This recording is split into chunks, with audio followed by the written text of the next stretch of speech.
പുതിയൊരു വീഡിയോയിലേക്ക് എല്ലാ കൂട്ടുകാർക്കും സ്വാഗതം. പനീർ കൊണ്ട് സിമ്പിളായിട്ടുള്ള ഒരു കറിയാണ് കേട്ടോ ഇന്ന് നമ്മൾ അപ്ലോഡ് ചെയ്യാൻ പോകുന്നത്.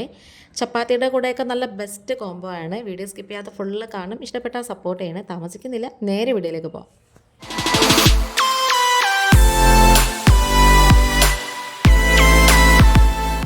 ഒരു കടായിലേക്ക് 2 ടേബിൾ സ്പൂൺ സൺഫ്ലവർ ഓയിൽ ഒഴിച്ചു കൊടുക്കാമേ. എണ്ണയൊക്കെ നന്നായിട്ട് ചൂടായി വരുമ്പോഴത്തേക്കും നമുക്കിതിലേക്ക് 2 ബേ ലീഫ് ചേർത്ത് കൊടുക്കാം. പിന്നെ അതുപോലെ തന്നെ 2 ഏലക്ക, 2 ഗ്രാമ്പു, പിന്നെ അതുപോലെ തന്നെ ഒരു വലിയ കഷ്ണം പട്ട 3 മുറിച്ചിട്ട് അതിട്ട് കൊടുത്തു. പിന്നെ കുറച്ച് ജീരകം കൂടി ഇട്ട് കൊടുത്തിട്ടുണ്ടേ. ഇനി ഇതിലേക്ക് 2 പച്ചമുളക് വട്ടത്തിലരിഞ്ഞതും അതുപോലെ തന്നെ ഒരു 3-4 വെളുത്തുള്ളി അരിഞ്ഞതും പിന്നെ ഒരു 1/2 ഇഞ്ച് നീളത്തിലുള്ള ഇഞ്ചി അരിഞ്ഞതും കൂടി എടുത്തിട്ടുണ്ട്. ഇനി ഇതെല്ലാം കൂടി അതിലേക്ക് നന്നായിട്ട് സോട്ട് ചെയ്തെടുക്കണം. അതിൻ്റെ പച്ച മണം മാറുന്നത് വരെ വഴറ്റിയതിന് ശേഷം നമുക്കിതിലേക്ക് സവോള കൊത്തി അരിഞ്ഞത് ചേർത്ത് കൊടുക്കാമേ. ഞാനിപ്പം ഏകദേശം നല്ല വലിപ്പത്തിലുള്ള സവോള ഒരു 3 എടുത്തിട്ടുണ്ട്. അത്യാവശ്യം നന്നായിട്ട് വലിപ്പമുള്ളതാണ് കേട്ടോ. അത് കൊത്തി അരിഞ്ഞ് ചേർത്ത് കൊടുക്കുകയാണ്. പിന്നെ നമ്മളിപ്പോൾ തന്നെ ഉപ്പും കൂടി ചേർത്ത് കൊടുക്കണം. ഉപ്പ് ചേർക്കുമ്പോഴത്തേക്കും സവാള പെട്ടെന്ന് തന്നെ നന്നായിട്ട് വഴണ്ട് കിട്ടുമേ. ഇനി നമുക്കിതൊന്ന് അടച്ച് വെച്ച് കൊടുക്കാം. നല്ല സോഫ്റ്റായിട്ടൊന്ന് സവാള വെന്ത് കിട്ടാൻ വേണ്ടിയിട്ടാണേ.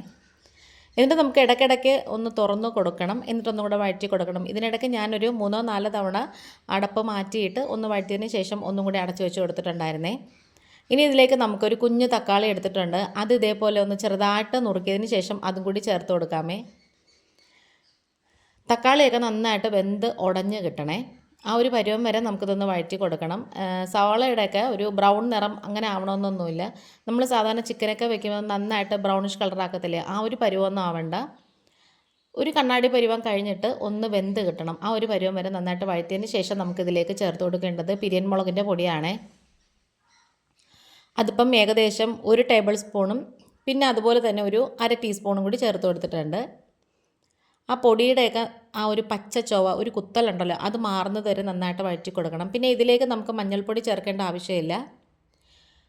പിന്നെ നമുക്കിതിലേക്ക് കുറച്ച് ടൊമാറ്റോ കെച്ചപ്പും കൂടി ചേർത്ത് കൊടുക്കണം. ഏകദേശം ഒരു ടീസ്പൂണൊക്കെ മതിയേ. കാരണം നമ്മൾ തക്കാളിയും കൂടി ചേർത്തിട്ടുണ്ടല്ലോ. നന്നായിട്ട് ഇങ്ങനെ ഒന്ന് കുഴമ്പ് പരുവത്തിലാവുന്നത് വരെ വേവിച്ച് വഴറ്റിയെടുത്തതിന് ശേഷം നമുക്കിതിലേക്ക് ചൂടുവെള്ളം ഒഴിച്ചു കൊടുക്കാം. അതും കൂടി ഒഴിച്ചതിന് ശേഷം നന്നായിട്ട് ഇങ്ങനെ മിക്സ് ചെയ്ത് യോജിപ്പിച്ചെടുക്കണം. ഈ ഒരു പനീർ കറി ഉണ്ടല്ലോ നമുക്ക് പെട്ടെന്ന് തന്നെ റെഡിയാക്കാം. ഇതിലേക്ക് നമുക്ക് അണ്ടിപ്പരിപ്പോ അതുപോലെ തന്നെ ഫ്രഷ് ക്രീമോ ഒന്നും ചേർക്കേണ്ട ആവശ്യമില്ല.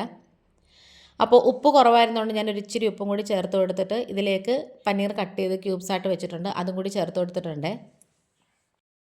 ഇനിയിപ്പം നമ്മളിത് ഇളക്കുമ്പോഴത്തേക്കും നന്നായിട്ട് ഇങ്ങനെ ഒന്ന് ശ്രദ്ധിച്ച് വേണം ചെയ്യാൻ, അല്ലെങ്കിൽ പനീർ പൊടിഞ്ഞു പോകും. കാരണം നമ്മൾ പനീർ ഫ്രൈ ചെയ്തിട്ടല്ല ഇതിലേക്ക് ചേർത്തേക്കുന്നത്, അതുകൊണ്ടാണ്.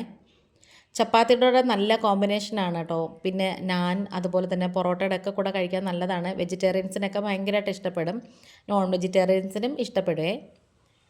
ഇനി നമുക്കിതിലേക്ക് ഗരം മസാലയും കൂടി ചേർത്ത് കൊടുക്കാം. ഒരുപാട് ഗരം മസാല വേണ്ട, കാരണം എന്ന് വെച്ചാൽ നമ്മളിതിലേക്ക് ഹോൾ സ്പൈസസ് ചേർത്തിട്ടുണ്ട്, അതുകൊണ്ടാണ്.